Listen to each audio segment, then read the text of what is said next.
Hello everybody. I just wanted to post this real quick. Tomorrow, that's Wednesday the 13th, we'll be meeting in class. Make sure you look at your calendars.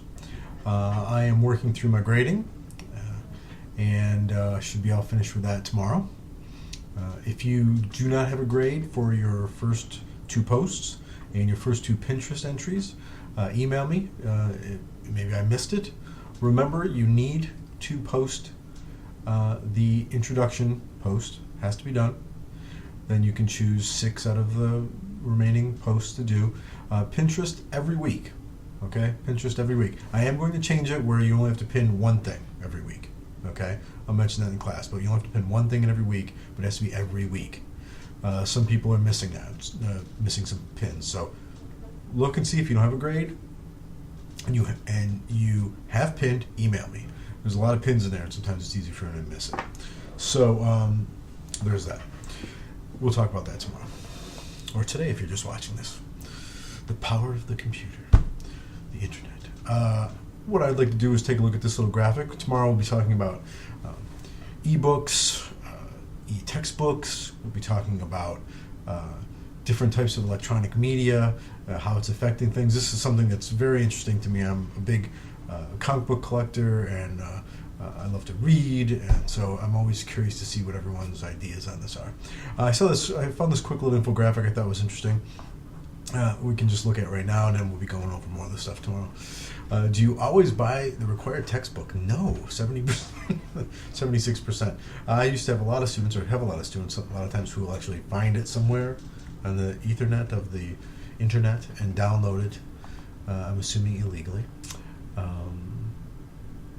How do you buy your books? New, that surprised me. Secondhand, that didn't, 54%. Of course, most students think that they're too expensive. I guess this is the 1%, I guess anybody other here, 1% who are wealthy and don't feel that they're expensive. This is interesting. What do you prefer? 42% for paper, 57% digital.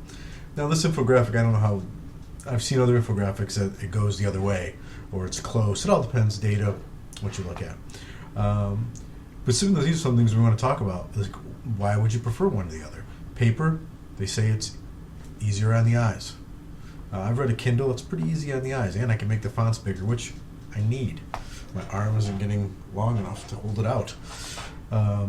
It's easier to make notes on paper. I would agree with that.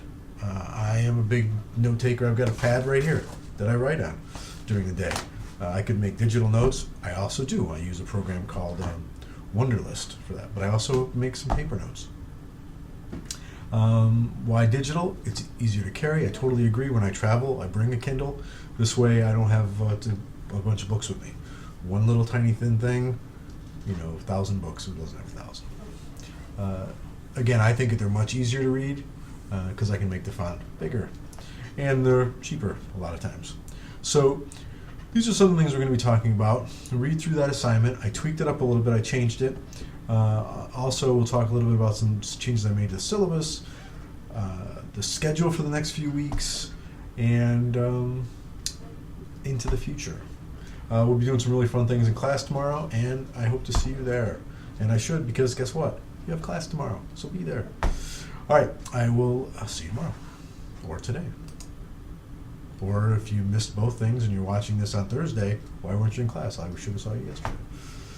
Stop recording.